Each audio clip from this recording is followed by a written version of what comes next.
Hello, this is Dr. Brian with iMusic Boss, and I want to talk to you about another tip for today that talking to. It's funny because when I do shows or a part of shows and I'm dealing with artists, it always comes up, and I want to share some things with you that you need to do. Make sure you do.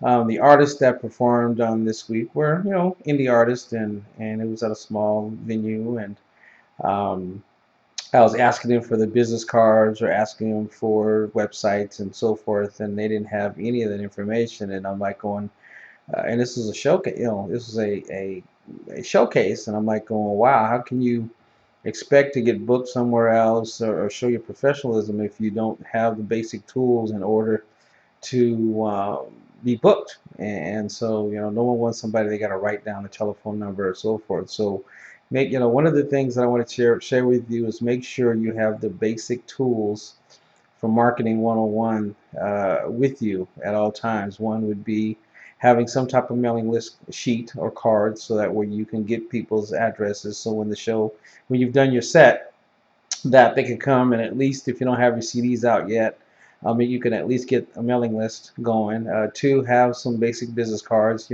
25, 30, 40 bucks. We'll get you some business cards, and if you need some help, we can help you with that, of course.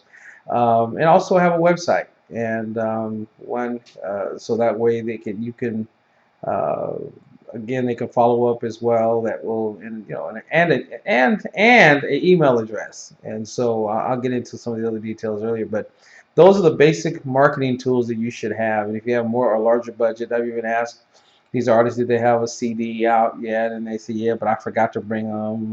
One guy came and instead of him doing an instrument check before he left the house, he came and he almost couldn't perform because he forgot his electrical cord just for the keyboard.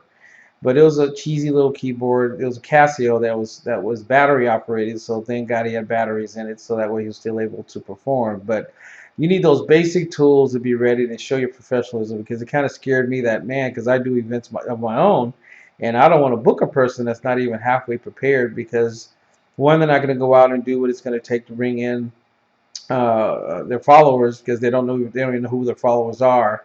And so at least getting those basic tools, you get yourself started and on your way. So that's my tip to us. Actually, a couple tips in one. Make sure you have a mailing list card. Make sure you have some business cards or some type of flyer with contact information on it, and include a website of some kind. They got free websites, and if you need one, we have them as a part of iMusic Boss. You can get iMusic Boss members website that's included in your membership, so that way you can at least have that. Don't just depend on having a Facebook page or just depending on a MySpace page. Make sure you have your own website as well, so that way you can put more content and ultimately brand yourself, which is what it's all about. This is Brian Cochran with iMusic Boss. We'll talk to you on the other side. God bless. Bye bye.